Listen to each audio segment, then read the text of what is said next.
Hey, what's going on everyone? This is Mike Kollin at MikeKollin.com.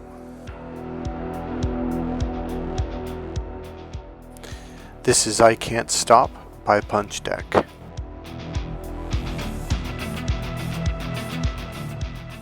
Unstoppable and unbreakable.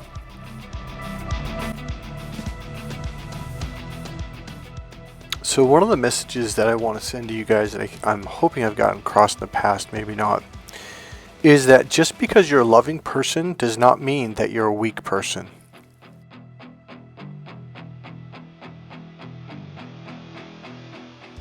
We are at war. This is a spiritual war. It's a different war. The world looks nuts right now. Things look crazy. I talked to a friend of mine. He's actually an older guy from Great Britain and the UK, and he is just like, it's like a cartoon right now.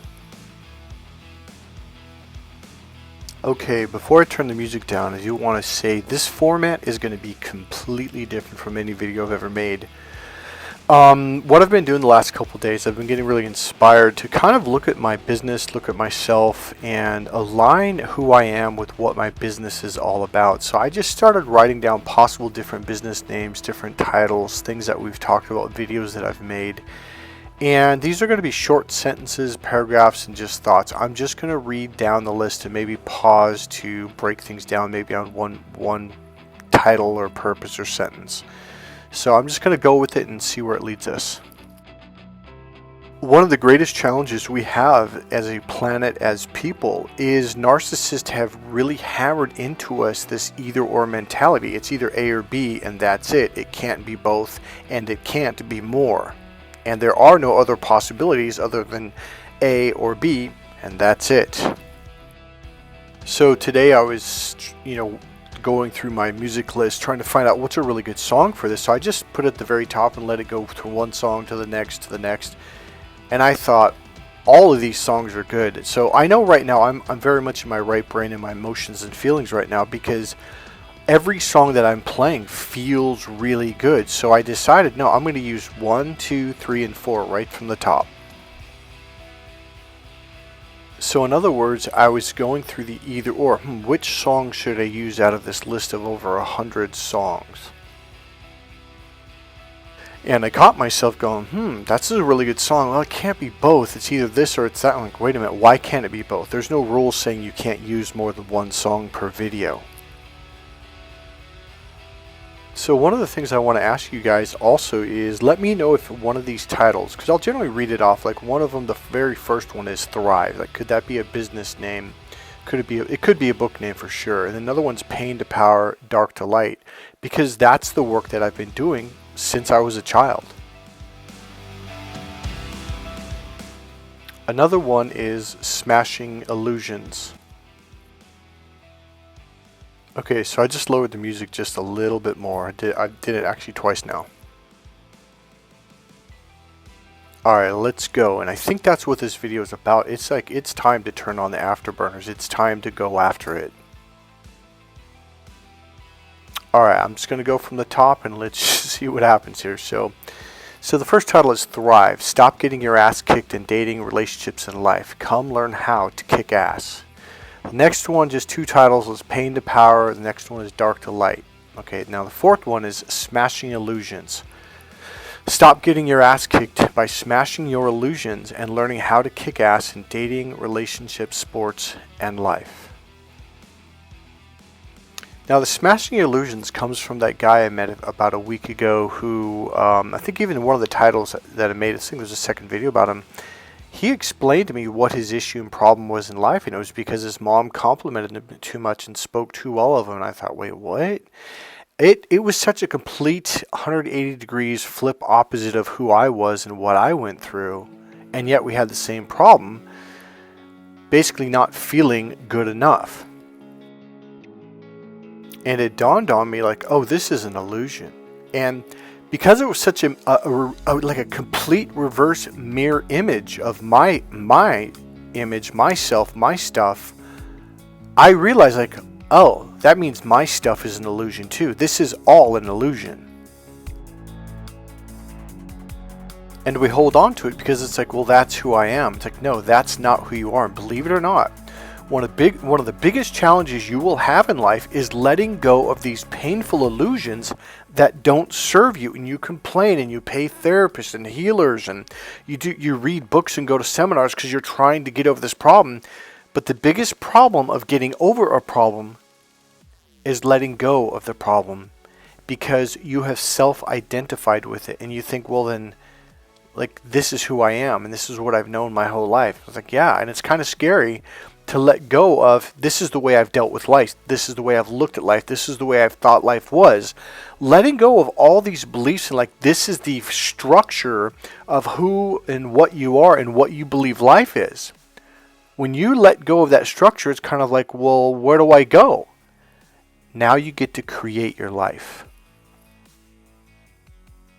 And that is what this channel is all about. You stepping into your power, taking back your power, and starting to create the life that you want to live.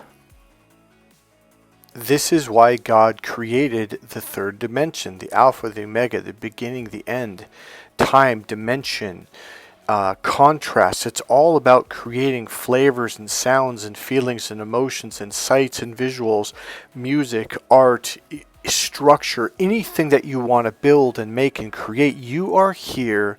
You are always meant to be a creator, whatever that means to you, not me. All right, let's continue on with this list that I've got here. So last one was smashing illusions. Stop getting your ass kicked by smashing your illusions and learning how to kick ass in dating, relationships, sports, and life. Now, kicking ass doesn't necessarily mean kicking someone's ass, but it does necessarily mean kicking ass in whatever it is that you're doing, whether it's making a meal, exercising, starting a business, becoming a musician, an artist, or whatever it is. The next one is supportive, thriving environment. That's something that I think is very important, is to create an environment to where it's very supportive and thriving so you can thrive and you can move forward.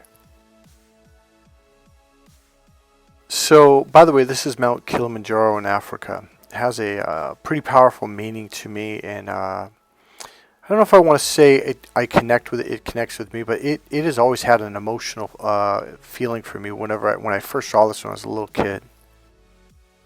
So during our NLP trainings, or even Tony Robbins' personal development seminars, etc., and also I had a college class, it was kind of like how to use the library, how to do this, but it's also about connecting with who you are. And one of the things they say in NLP, if you can align your values with your work, with your business, you'll thrive. You'll do very well because everything's in alignment. There's no conflict. And now you can just put your foot on the pedal, put foot on the gas, and just go full blast forward. So one of the things for me is identifying, one thing that, like, there's books I've read, like, I could do anything if I only knew what it was, right? There's a bunch of books like that I have. I'm actually looking at one of them right now, two of them.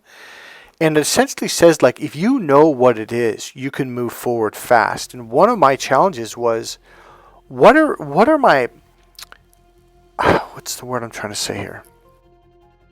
What are the values? What's my purpose? Like, what is it? And how do I combine that with my business? And the thing about it is it really is something as all the books say, Tony Robbins said in the seminar, etc., you're already doing what you were meant to be doing.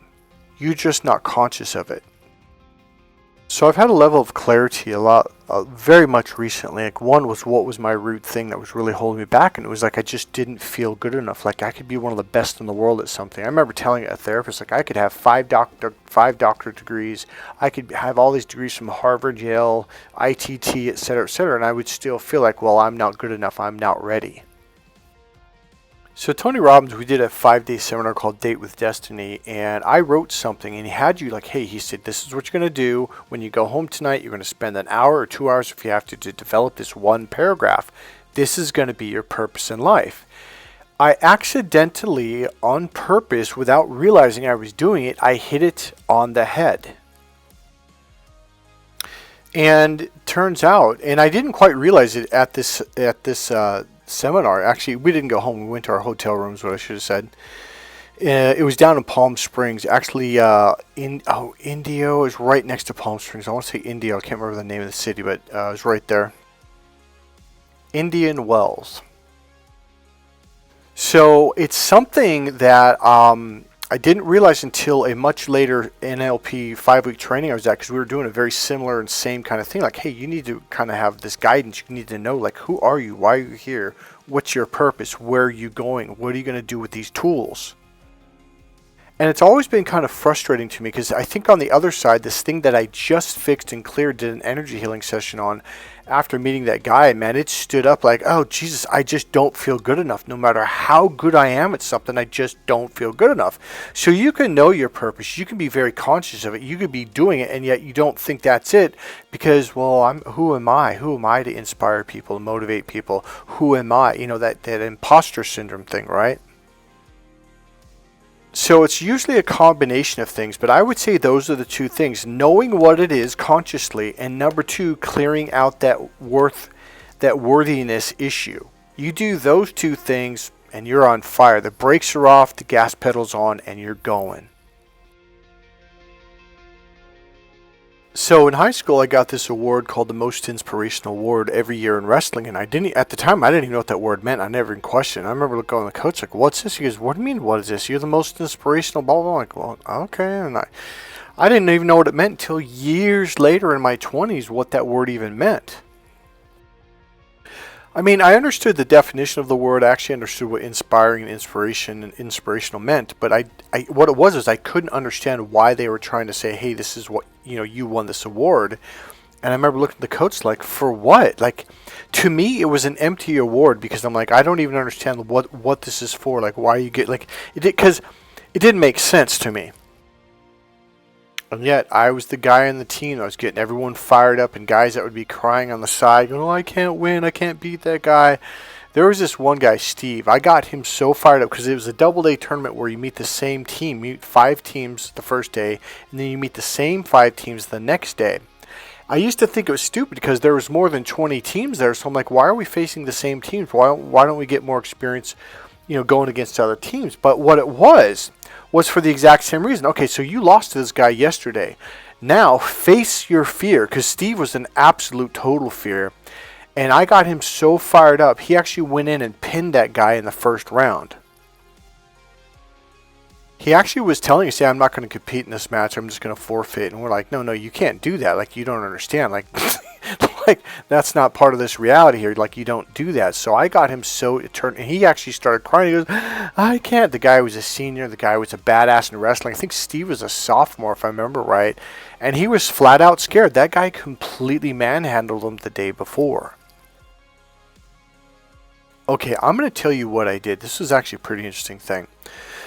Steve was on the side. He was, Mike, I can't do it. And he started to cry. He's, Mike, I can't. That guy's too much. But not only was the guy better and stronger, the guy was just a better wrestler. The guy was way more aggressive. He was an older guy. He had a lot more experience. And I just said, okay. So I think the day before he got pinned in a minute or just under a minute. I don't remember the details. Forgive me if I'm off a little bit. So I said, I tell you what. Because he was essentially, well, I'm just going to go out there and let him pin me real quick. So I said, I tell you what.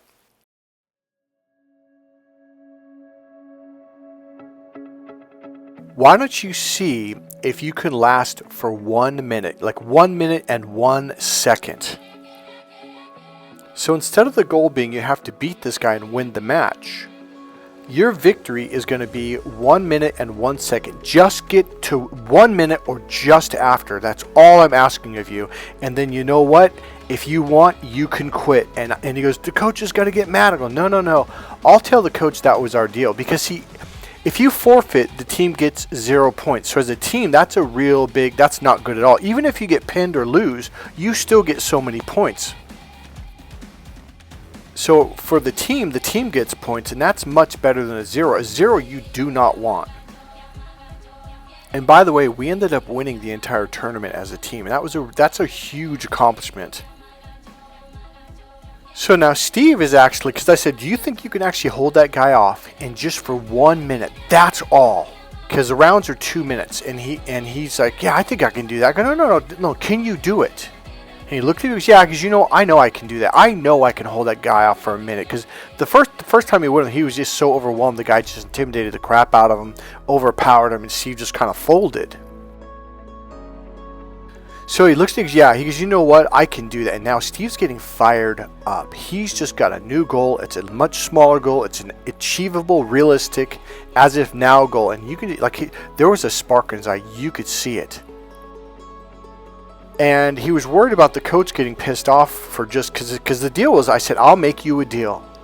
If you do this and you fight your ass off for at least 1 minute and 1 second, I will go to the coach and I will tell him that I made you this deal and here's why, etc., etc., and we're still getting points as a team.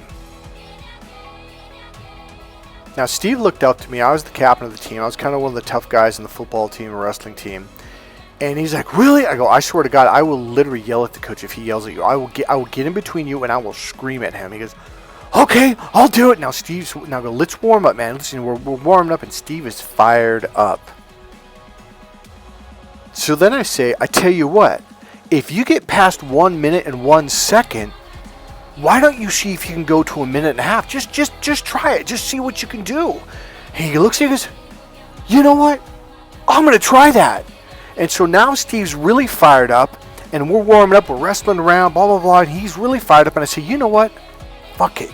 See if you can catch the guy and pin him. I said, what do you got to lose? Worst case scenario, it doesn't work. You get past the minute mark and you walk away happy. And he looks at me and goes, yeah, I could do that. The referee calls for the opponent, Steve and his opponent, to come out. Steve walks out there, he marches out there. And the ref looked at Steve and the opponent looked like, what the hell's going on here? I killed this guy yesterday. Steve walked out there like, I am going to kick your ass. The referee blows the whistle, and boom! Steve shoots on this guy so hard, he takes the guy down instantly, and he pinned the guy under 1 minute. The crowd, total silence. Our head coach was just giggling and laughing. He goes, I don't know what the hell you did to him. He goes, but good job. And so Steve was elated. He came running off, jumping up in the air, blah, blah, blah. It was an awesome thing. That's what I do.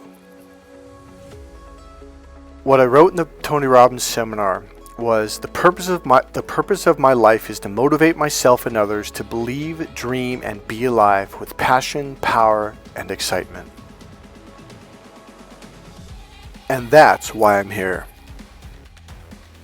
I remember just like a week ago, what did I say? I was talking about that guy, and I was talking about how one of the things about Jesus with me when I was a little kid was to get people to truly believe. I had this realization about over the last 2 weeks or so, maybe 3 or 4 weeks, but I became keenly aware of and it was really when I did that last energy healing session on myself, I became really aware my whole thing is to get people to believe, because I had to get myself to believe first. And I realized my whole mission after that is getting other people to realize everything we've learned about Jesus, God, Buddha, the spirit world, it is all true. What's my purpose again? To get myself and others to believe, dream, and be alive with passion, power, and excitement. Ever since I was a little kid, I had to know, is this real? Did Jesus really heal people? Is this possible? And now I'm teaching all of you guys, and the realization I had a couple weeks ago, and I put it in a video, was I realized my job is to get you guys to really know that this stuff is real. To get myself and others to believe, dream, and be alive. I've been living my purpose the entire time. In fact, that I started these narcissist abuse videos 4 years ago. I didn't even know what I was doing. I took a complete left turn. I didn't give a shit. I was so pissed. I was so hurt. I was so upset about what I'd realized that I'm like, fuck it. I'm just going to take all this energy and just pour it into narcissist abuse videos.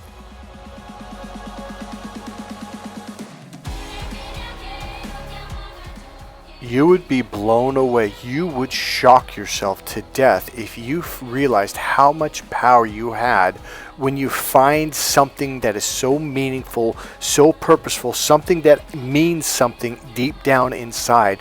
You put your heart, you put your soul into it, and watch what happens. Human potential is unlimited. Period. End of sentence. So what do I do for a living? In timeline therapy, we can clear up a lot of misunderstandings, a lot of beliefs that are holding you back. We can clear up what's called conflicts, belief conflicts, values conflicts, rules conflicts. There's a lot of things that we can do and begin to integrate things so now you're in alignment. You've pulled the anchor up, you've got the mast in full mast, and now you're moving forward towards your destiny.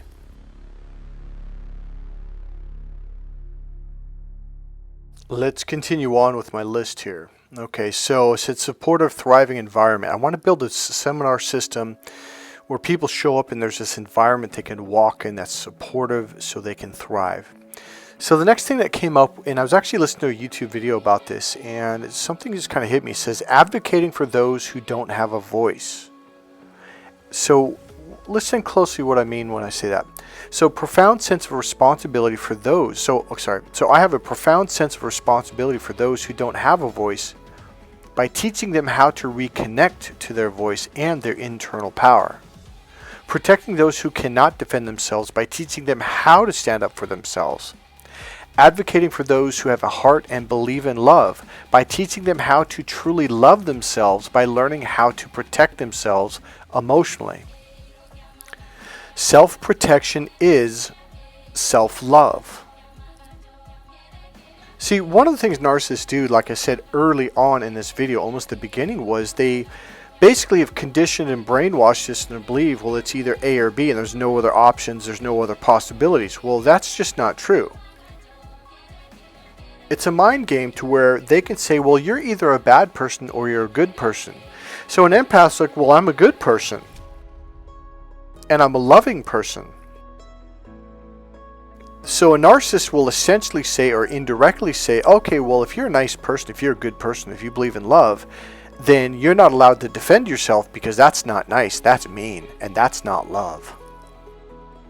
So on the deepest depths of our heart, we want to be loving people. It's who we are. It's what we identify with.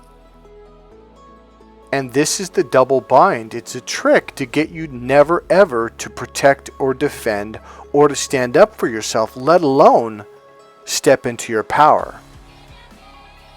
So even if you begin to speak up for yourself after being abused for 15, 20 years, like, see, you are a bad person, see? And they try to trap you. This is what we call in NLP a double bind. So there's sales techniques that use double bind where they say, do you want either, do you want this or do you want that? Well, I look at them and say, I want both. Because the whole idea is to not give you an option to say, no, you can only have one. Well, you're either nice or you're mean. And I come along and break that and say, I'm both. I'm awesome. So one of the greatest learnings that I learned, the greatest freedoms, was to know that I absolutely can smash. Before, I wouldn't walk away from abusive people because like, oh, you're mean. Like, why would you do that to me? And narcissists get really mad when you do that. And I finally got to the point where I don't care. I don't have to let you abuse me in order to be considered a loving, kind, beautiful person. There's also a very, very, very, very powerful, strong side to me. And I've learned to show that much sooner than later because they take your kindness for weakness. The minute I notice someone does that, I either walk or I show them my teeth. Because I'm both, and that's powerful. It's not either or. It never was. It's and in both, plus and more. Yes, yes, yes. It's always been about options and possibilities. Lots and lots and lots of options and possibilities. This is what creativity is. Alright, let's get back to the list. We're almost done here. Alright, so it says... Okay, here it is. So let me kind of back up. So advocating for those who have a heart and believe in love by teaching them how to truly love themselves by learning how to protect themselves emotionally and physically. Self-protection is self-love. Period. All right, let's go on to the next one. So healing through reconnecting to our emotions and loving them. Let me reread that again. Healing through reconnecting to our emotions and loving them by feeling them and fully embracing them. That is self-love. Putting yourself first for the first time in your life, that is self-love. And self-love is powerful. Once you truly develop a core level of loving yourself, protecting yourself, and standing up for yourself, being your own best teammate, you will begin to defend yourself against people who are trying to hurt that inner being. And that's what this is all about. When you learn how to do that, standing up for yourself, you begin to thrive and you feel the power inside, and it feels great. All right, next one. My message is simple. God loves you. If there's one message in all of this, that's it right there. If there's one message in every video that I've made, every book that I've written, that's it. God loves you. And that's what it's all about. I just want to help. I want to make a difference. I want to encourage love and understanding and compassion. I think the most important thing is to teach people that God actually does love them. Somehow, in my experience, in my opinion, the church has completely failed in this message, instead promoting fear, damnation, hell, being a sinner, and all the negative things that Satan and Narcissist want you to believe about yourself. Those messages are very true for the fallen angels, the fallen ones. Those are very true for demonic narcissists, for the seed of Cain, for the serpent. That is the message for them. If you're a child of God, that is not your message. You should not be listening to those people. And remember, it is not your job to fix those people, let alone be around them. God has made it very, very clear. You are to stay away from demons, demonic entities, and demonic people. Period. End of sentence. You are not supposed to interact and intermingle with them. Period. By the way, the name of the song is Magheda by Punch Deck. Spelled Magheda, Magheda. Now here's another message that I find a lot of Christians either don't know, they're not aware of, or they're very much against, and they get very angry at this message. It's the message that Jesus teaches verbally and is spoken out loud multiple times. So the Roman soldier, I believe his name is, and I know his name's Gaius, I think it's Senator Gaius, is a very powerful soldier in the Roman army. And he comes to Jesus and he literally kneels, he gets on his knees, and he essentially begs Jesus to heal his son, to heal his servant, and then he admits, this is my son, because he's really ill, he's sickly, and he's in a lot of pain. And he said something to the extent of, I am like you. I have people underneath me. I tell them to go, and they go. I tell them to come, and they come. And he says, I am ashamed. And something to the extent of, I am not worthy of this, meaning I haven't been good to you. He goes, and yet here I am. So he says, I am ashamed, and yet I know you can do it. And then he says, do not trouble yourself. I know you can heal him from a distance with only a word of command. And he says, I have men under my command. If I say go, they will go. If I say come, they will come. And then he says, anything you command in this world will happen. I know it. And then Jesus says, this man, a Gentile, has more bold confidence in what he believes I can do than anyone else that I have encountered. And then says to Gaius, go, it has been done for you. According to your belief.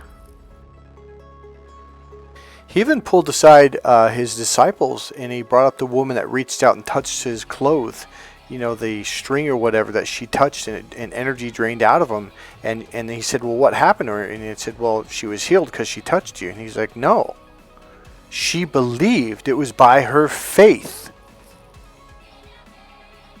This whole experience, this 3D creation that God, the Alpha, the Omega, the beginning, the end, contrast, we are here to reconnect with these ability to create on a spiritual level and bring that creation from heaven down to earth. At our Father who art in heaven, hallowed be thy name. Thy kingdom come, thy will be done on earth as it is in heaven. So what you imagine is what you create. All you have to do is just believe. How much belief? A whole size of a mustard seed. And by the way, the mustard seed is one of the smallest seeds in the plant world. Alright guys, that's it from the Church of Awesome. Remember, kick ass, be strong, and make it happen. And enjoy your life. Hey, this is Mike Kollin at MikeKollin.com. Remember, click subscribe, click the like button, and make a comment if you like this video. And as always, remember, if you want to donate, there's a PayPal link right there in the description box beneath the video. God bless you guys. I'll see you in the next video. Bye.